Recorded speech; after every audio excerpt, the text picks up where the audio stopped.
The truck had been sitting at the edge of Marcus Webb's life for 3 days before he touched it. He walked around it every morning, measured it with his eyes the way a man measures something he is not yet sure he deserves.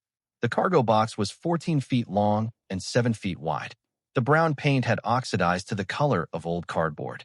Two of the rear door hinges were cracked. Someone had spray-painted a word across the passenger door that Marcus had already decided he would sand off first. It was October in Tacoma, Washington. The temperature that morning was 41 degrees Fahrenheit and dropping. Marcus could feel the particular weight of that cold, the kind that doesn't announce itself dramatically but settles into your joints like water finding a low place. He had felt cold like this before, in Korea during winter exercises, in the mountains east of Kandahar in November of 2003. He knew what it meant when the air started carrying that specific stillness. He knew winter was not coming. Winter was already here, walking slow. The salvage yard owner, a thick-necked man named Petrov who wore the same canvas jacket every day regardless of temperature, leaned against the chain-link fence with his arms crossed and watched Marcus circle the truck for the 4th time that morning. "You know that thing doesn't run?" Petrov said. "Transmission is shot." "I told you that." "I know," Marcus said. "So what are you going to do with a truck that doesn't go anywhere?" Marcus ran his hand along the cargo box wall. The aluminum skin was cold and solid. He pressed on it. It did not flex. He knocked on it with one knuckle and listened to the sound it made. Dense, structural, good. "Live in it," Marcus said. Petrov looked at him for a long moment, then made a sound that was not quite a laugh. $400, he said, "for a house that can't move. You're either the smartest man I've met this year or the dumbest." Marcus pulled 4 folded hundreds from the inside pocket of his field jacket. "Probably both," he said. Marcus Webb was born in Beaumont, Texas, in 1970. He enlisted in the United States Army at 19, straight out of high school, because the economy in Southeast Texas offered him 2 options and neither of them were good. The Army gave him a 3rd option. And then, because he was sharp with electronics and had a patience for detail that his recruiter noticed early, it gave him a 4th, Signal Corps. He spent 22 years maintaining, building, and operating field communication systems, the portable hardened shelters that house the equipment that keeps units in contact with each other across hundreds of miles of hostile terrain. Those shelters had to be set up fast. They had to hold against weather, against wind, against temperatures that would kill an unprotected person in 4 hours. They had to be functional in conditions where nothing else was. Marcus learned to build them in the dark, in the rain, under time pressure, with whatever he had. He retired in 2014 as a Sergeant First Class with a commendation for field operations excellence and a service-connected disability rating of 60%. A combination of hearing loss from communications equipment, a compressed disc in his lower back from 22 years of carrying weight, and a PTSD diagnosis that the VA rated at 20%, which Marcus thought was a generous undercount, and the VA thought was more than sufficient. He came back to Tacoma because that was where his sister lived. She had a spare room and a patient temperament, and she let him stay for 8 months without once making him feel like a burden. Then she lost her own job. And Marcus, who had been waiting on a VA disability payment that kept getting delayed by processing backlogs and missing paperwork and a system that seemed structurally designed to exhaust people into giving up, told her he would figure something out. He figured it out the way people do when they have no options. One decision at a time, each one smaller than the last. He rented a room in a boarding house for $640 a month. He found part-time work doing electronics repair at a small shop. The shop closed 7 months later. His savings, $3,200 when he left his sister's house, lasted 14 more months with discipline and very little eating out, and 2 pairs of boots he resold twice rather than replace. When the money was gone, it was gone completely, not gradually, the way people imagine poverty arrives. It arrived on a Tuesday. He checked his account. The number was $47. He spent 3 of those dollars on a cup of coffee and sat with it for a long time.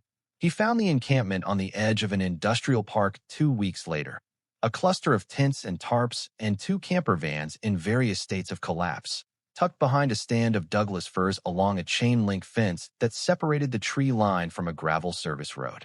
About 14 people, mostly men, mostly over 40. Nobody asked Marcus many questions. He had a tent. He set it up. He was one of them now, and everyone understood that. That was September. By October, he had found Petrov's salvage yard and the truck. The principle that Marcus Webb kept coming back to was one of the first things Signal Corps field training had beaten into him. Dead air space is your enemy and your ally. In communication shelters, air gaps in the wall systems could cause condensation and short out equipment. You eliminated them with precision insulation, closed cell foam, sealed seams, no gaps larger than a quarter-inch anywhere in the envelope. But that same principle, inverted, became the foundation of passive thermal retention. Trap the right air in the right places with the right materials, and a structure will hold heat with almost no external input. Marcus knew this the way a carpenter knows how wood grain runs. It was not theory. It was muscle memory. He walked the industrial district for 4 days before he found what he needed. A demolition crew was gutting a commercial refrigeration warehouse 3 blocks from the encampment. They were pulling out the wall panels, 6-inch thick polyurethane foam sandwiched between steel facing, and stacking them in a dumpster. Marcus talked to the crew foreman, a younger man named David who wore a hard hat with a Seahawks sticker on the back. "Are those panels any use to you?" Marcus asked. David looked at the dumpster, then at Marcus. "They're trash. We're not hauling them. The dumpster company is. Can I take some before the dumpster company comes?" David shrugged. "I don't see anything," he said, and walked back inside. Marcus made 4 trips that day. Each panel was 4 feet by 8 feet and weighed about 60 pounds. He had a 2-wheel cart he'd found behind a grocery distribution center, one wheel slightly wobbling, that he used to move them a quarter-mile to the salvage yard where Petrov, now mildly interested in what Marcus was doing, let him store them beside the truck for $5 a day. He found the diesel heater on his 6th day of searching, bolted to the engine compartment wall of a wrecked 40-foot commercial fishing vessel that had been hauled to a marine salvage operation south of the port. The heater was an Aspar brand diesel unit, scratched and salt-corroded but mechanically intact. The marine salvage operator, a quiet woman named Janet who ran the place alone, told him it would cost $80 if he could remove it himself without damaging the surrounding components. It took Marcus 3 hours and 2 skin knuckles, but he got it clean. The solar panels were the hardest piece. He needed at least 400 watts of panel capacity to run the heater's control electronics and charge the battery bank. He found 2 200-watt panels at an estate sale, a retired electrical engineer's collection, his widow selling everything for $90 total. She apologized for the price and said she didn't know what they were worth. Marcus told her $90 was more than fair and meant it. Back at the encampment, people had started noticing the materials accumulating beside the truck. A man named Gerald, who was somewhere between 55 and 70 and had lived in the camp longer than anyone else could remember, walked over one afternoon and looked at the foam panels without saying anything for almost a minute. "You're going to insulate that box?" Gerald said finally. "Yes, with refrigerator walls. Freezer walls, actually. Better R-value." Gerald nodded slowly, as though processing this. Then he walked away. A younger man, maybe 28, who went by the name Coastal because he was from the California coast and never let anyone forget it, came by 2 days later with his hands in his pockets and a look of patient skepticism on his face. "You know the city's going to come through here and tow that thing," Coastal said. "They tow everything eventually. It's on private property," Marcus said. "Petrov owns this strip. He told the city it's storage." Coastal looked at the truck, then at Marcus. "What are you going to do for water?" "Same thing everyone else does." "And a bathroom?" "Same thing everyone else does." Coastal made a face, then walked away. He came back the next morning with a cup of coffee and handed one to Marcus without explanation. The person who concerned Marcus most was a woman named Sandra, who was 51 and had been a licensed practical nurse before a car accident took her mobility for 2 years, and her job followed 3 months after that. Sandra had a precise, clinical way of observing things. She watched Marcus work for a while one afternoon, then came and sat on a cinder block nearby. "I've seen 3 people in this camp try something like this," she said. "One of them got the structure right and the ventilation wrong. Carbon monoxide. He almost didn't make it." Marcus put down the utility knife he was using to score the foam. "I know about ventilation," he said. "I know you know," Sandra said. "I'm not saying you don't. I'm saying it's a hard thing to get right inside a sealed box. And if you get it wrong at 2 in the morning when it's 20 degrees out, nobody might notice until morning." Marcus looked at her. "You're right," he said. "Thank you." Sandra nodded. She didn't leave. She sat there while he worked for another hour, and he understood that she was staying on purpose. If you want to find out what Marcus Webb built inside that truck, and what happened the night the temperature in Tacoma fell to 9 degrees for the first time in 40 years, subscribe to this channel and tell me in the comments where you're watching from. Because what Marcus built in that salvage yard tree line is a story about what happens when the knowledge the military spent 22 years putting inside a man refuses to let him disappear. The work began in earnest on October 19th. Marcus kept a small notebook, a water-resistant field notebook he'd carried since his Army days, and wrote the date at the top of a fresh page. He had done this his whole career. Field notes, measurements, problems and solutions. The habit had never left him. The first task was assessing the cargo box structure. He spent 2 full days on this, probing every weld seam, every floor panel, every roof joint. He found 3 areas of rust penetration along the lower wall seams where road water had worked through. He ground them back with a borrowed angle grinder, treated them with a rust converter, and sealed them with roofing tar he found in a partial bucket behind the demolition site. The floor had 2 soft spots where the aluminum substructure had corroded. He cut those sections out entirely and replaced them with 3/4-inch exterior plywood screwed into the remaining structural members. Floor first. Always floor first. You can survive a cold wall. You cannot survive a cold floor. The insulation panels from the refrigeration warehouse were his primary thermal barrier. He cut them with a circular saw borrowed from a man at the camp named Tom, a former Finnish carpenter who lived in the camp's most structurally sound tent and kept his tools in a locked plastic bin. Tom was 63 and meticulous. He loaned the saw on the condition that Marcus cleaned the blade after every use. "I don't loan that saw to most people," Tom said, handing it over. "I know," Marcus said. "Thank you. You know how to use it?" "I've built field shelters in 4 countries," Marcus said. "I'll figure out a circular saw." Tom smiled for the first time Marcus had seen. "I'll believe that when I see straight cuts," he said. The cuts were straight. Marcus fitted the foam panels to the interior walls with a system he'd learned from signal core shelter construction. Staggered seams, no 2 joints aligned vertically, every gap filled with expandable foam sealant he bought in 6 cans for $34 total. The panels were held in place with construction adhesive and a mechanical fastener system. Strips of aluminum angle iron screwed through the panel face and into the cargo box's aluminum ribs. It was slow work. The adhesive had to cure between layers. He did the walls in 3 stages: lower panels, upper panels, ceiling panels last. The ceiling was the hardest part. Working overhead on a step stool inside a 7-foot wide metal box, holding a 60-pound panel against the roof while the adhesive set, with his back already aching from the discompression that the VA had noted and rated and then filed away. This was the kind of work that tests whether a person genuinely wants what they're building. Marcus had done it for 4 days running before Tom appeared one afternoon with a length of 2x4 lumber cut to 7 feet exactly. "Prop stick," Tom said, handing it to Marcus. "Hold the panel up while the glue sets. You don't have to hold it yourself." Marcus looked at the stick. It was a simple solution, the kind you don't see when you're inside the problem. "I should have thought of that 4 days ago," Marcus said. "Everyone should think of things 4 days earlier than they do," Tom said, and went back to his tent. The prop stick changed the ceiling work from brutal to merely difficult. Marcus finished the ceiling insulation in 2 days. The heating system came next, and this was where Marcus's signal core knowledge became something more than background knowledge. It became engineering. The Aspar diesel heater was designed for a marine cabin of roughly similar volume to the UPS cargo box, about 700 cubic feet. But Marcus didn't want to run the heater continuously. Continuous combustion inside a sealed space required a ventilation solution that balanced fresh air intake with heat retention, and getting that calculation wrong was exactly what Sandra had warned him about. He spent 3 evenings in the camp with a legal pad, working through the numbers.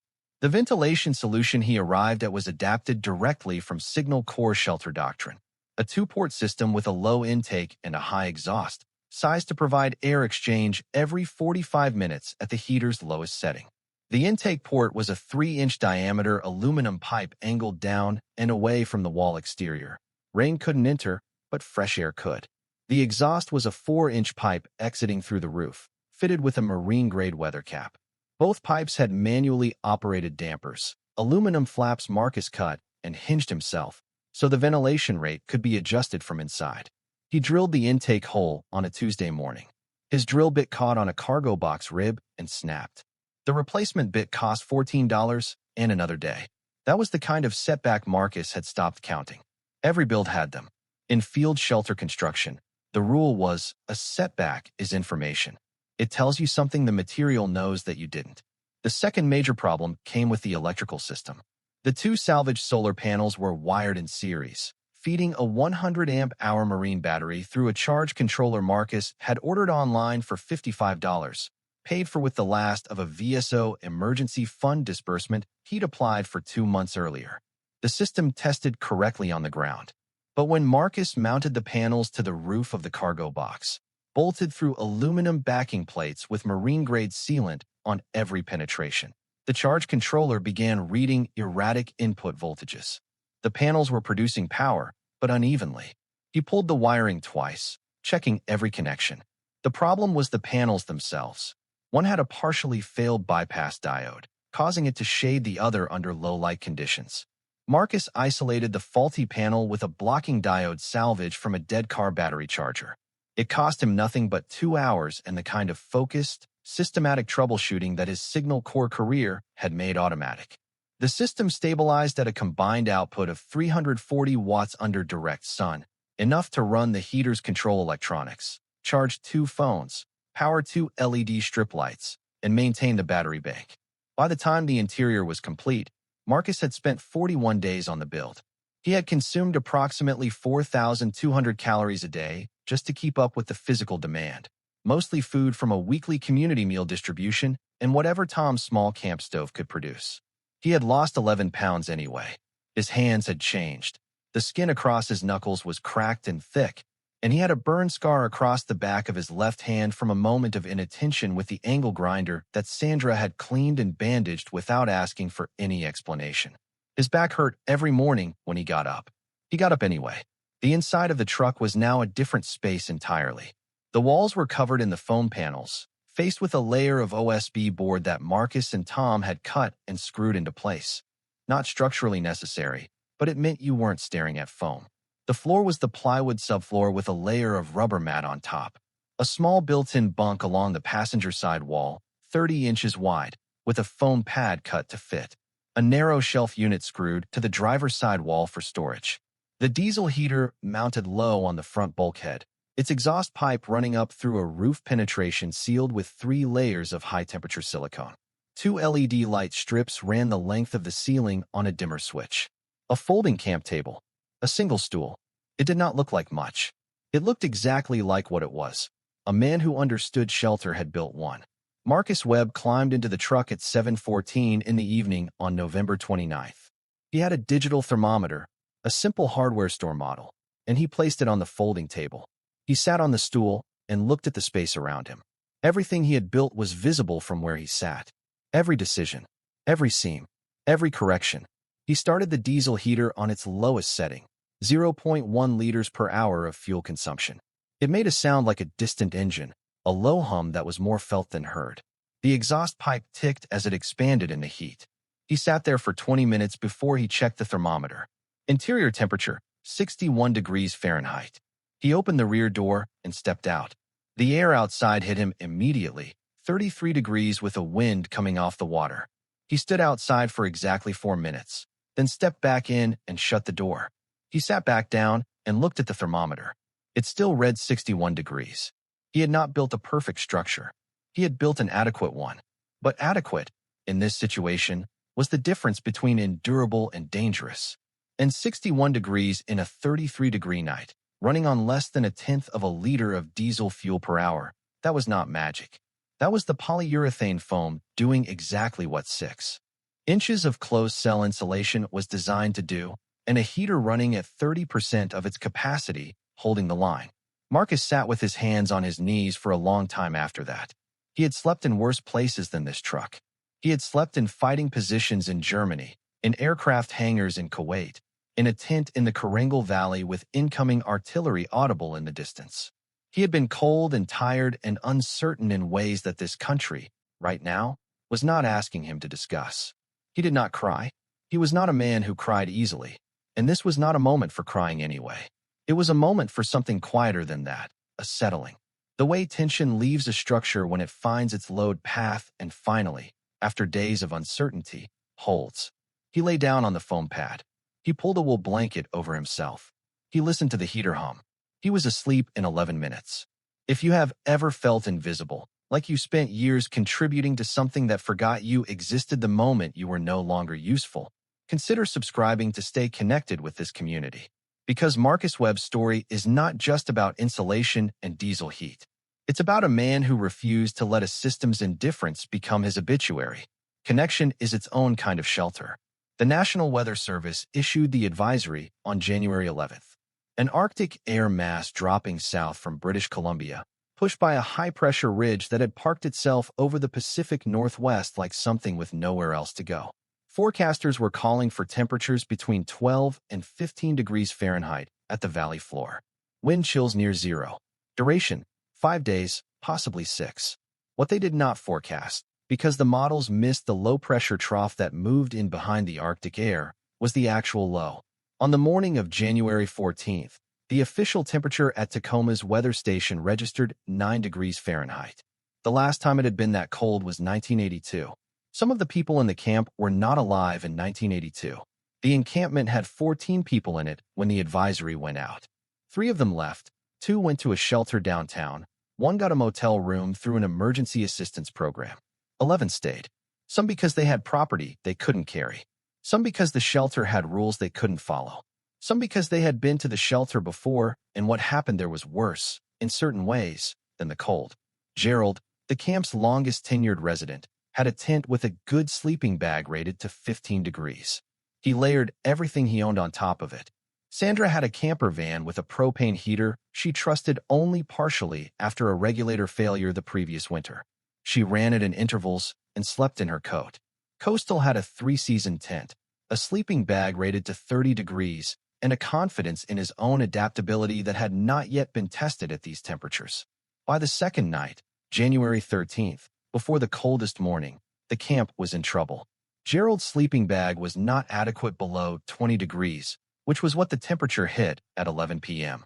He was awake and shivering by midnight, his core temperature dropping in the particular slow way that hypothermia works, gradual enough that the victim often doesn't recognize the danger until their thinking starts to slow.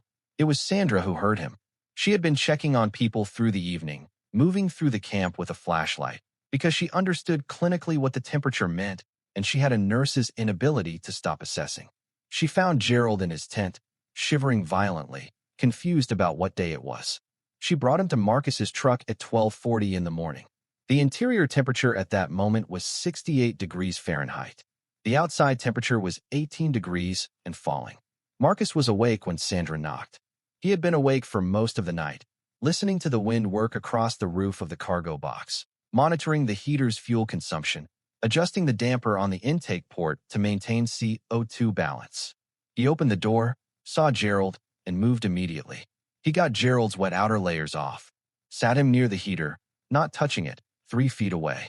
Made hot water on a small camp stove. He kept his back up, made Gerald drink it slowly. I watched his color. I watched his breathing. Sandra sat across from Gerald and monitored his pulse and cognition with the systematic calm of a person who had done this before in a professional setting and was doing it again now in a junk truck in a tree line, without any of the equipment, with all of the knowledge. Gerald's shivering stopped in about 40 minutes. His thinking clarified. He looked around the interior of the truck as though seeing it for the first time, though he had been inside once before during the build. "It's warm in here," Gerald said. This came out with a quality of surprise that had nothing to do with temperature. "Yes," Marcus said. Gerald didn't say anything else for a while. Nobody reminded him that he had told Marcus, back in October, that the truck was a waste of a man's time and $400. Over the next 24 hours, 5 more people from the camp came to the truck. Coastal came at 4 in the morning, knocking on the rear door with the particular knock of someone who has been outside for too long and is not sure their hands are working correctly. Marcus opened the door. Coastal came in without a word and sat on the floor. Marcus handed him hot water and said nothing. The truck held 7 people at its maximum, which was 3 more than Marcus had designed it for. The interior temperature dropped to 54 degrees under that load, a loss of about 14 degrees from its single-occupant baseline. But 54 degrees is survivable. 54 degrees is recoverable. 54 degrees does not produce hypothermia. On the fourth day of the event, January 15th, the morning after the 9-degree low, a man named Felix, who had been living in a camp on the other side of the industrial park and who no one at Marcus's camp knew well, was found by a city sanitation worker in a collapsed tent. He was 58 years old. The cause of death was listed as exposure. He had no surviving family in Washington state. Marcus heard about Felix from Sandra that afternoon. He went back into the truck and sat alone for a long time, not grieving exactly, but taking account. The way a soldier accounts for what could have gone differently and what could not. Felix had been less than a quarter-mile away. Marcus had not known about him. He had not known to invite him. This was the part of survival that nobody talks about in the stories afterward. The radius of what you could reach and the radius of what you couldn't. Living inside that knowledge. Carrying both. The Arctic air mass lifted on January 16th. Temperatures returned to the mid-30s, which felt, by contrast, almost gentle. People emerged from wherever they had spent the worst of it. The truck, Sandra's van, a 24-hour laundromat 3 blocks away that had not enforced its no-sleeping policy during the event, and the camp returned to its ordinary life. Gerald came to Marcus 2 days after the cold broke. He had a cup of coffee for each of them, carried from the community meal distribution a half-mile away. He sat down on the cinder block outside the truck's rear door. "I owe you an apology," Gerald said. "No, you don't," Marcus said, and he meant it, and Gerald seemed to understand that he meant it. "I want to ask you something then," Gerald said. "Ask. That foam. The stuff in the walls. Where'd you get it?" And Marcus told him. He explained the refrigeration warehouse, the demolition crew, the foreman with the Seahawk sticker who had looked the other way. He explained the R value of 6-inch polyurethane, roughly R40 per panel, and why that mattered in terms of heat retention. He explained the dead air space principle and how it applied to any structure, not just a truck. He explained what to look for when evaluating a cargo container, a shed, a van, the things that mattered structurally and the things that didn't. Gerald listened with a quality of attention that Marcus recognized from his Army days, the attention of someone who intends to use what they are hearing. A week later, a social worker named Priya, who worked for a county outreach organization, came to the camp on a routine visit. She had been making these visits for 8 years and had seen most of what the camp economy could produce. She had not seen this. She asked Marcus if she could photograph the interior of the truck for a report she was writing on alternative shelter solutions in the county. Marcus said yes. She spent 2 hours asking him questions about the materials, the costs, the ventilation system, the electrical setup, the total hours of labor.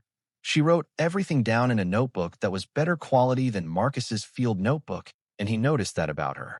"The whole system cost under $700, she said, reading back her notes. "Including the truck." "Including the truck," Marcus confirmed. Priya looked around the interior one more time. Then she looked at Marcus. "Have you ever thought about teaching this?" she said. Marcus had not thought about it in those words. But he had been answering Gerald's questions for a week. He had walked Tom through the ventilation math, just talking while Tom listened. He had explained the foam panel fastening system to Coastal, who had written it down in his phone. "I'm already teaching it," Marcus said. Priya's report was circulated to 3 county housing agencies and 2 university extension programs that worked on alternative housing solutions. Marcus was contacted by a researcher at a Pacific Northwest State University who was studying low-cost thermal retrofit techniques for non-traditional structures. They spoke on the phone for 90 minutes. The researcher asked Marcus if he'd be willing to be interviewed for a journal paper. Marcus said he would think about it. He thought about it. Then he agreed. Marcus Webb is still in Tacoma as of this recording. He is not in the truck anymore.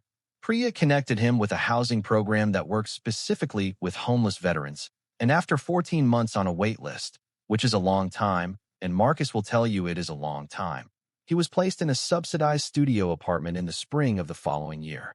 He took almost nothing with him when he left the truck. He took his field notebook. He took the digital thermometer. He left the heater, the solar panels, and the foam insulation in place. Tom moved into the truck after Marcus left. He reinforced the floor patches with blocking. He cut himself and added a second bunk along the driver's side wall. He is, as of this recording, still there. The ventilation design Marcus developed has been shared by Priya's report, by the university researchers' paper, by word of mouth through 3 connected encampments in western Washington, with at least 40 people who have built some version of it. Not all of them built it correctly. Some built it better. Gerald built a version in a cargo container that a church let him park in their back lot, and Sandra helped him calibrate the ventilation the same way she had sat with Marcus that first week, present, watching, asking the right questions. The knowledge did not belong to Marcus alone, the way knowledge rarely does once you share it. It moved the way useful things move when people need them. Marcus sits in his apartment now and does not sleep significantly better than he slept in the truck.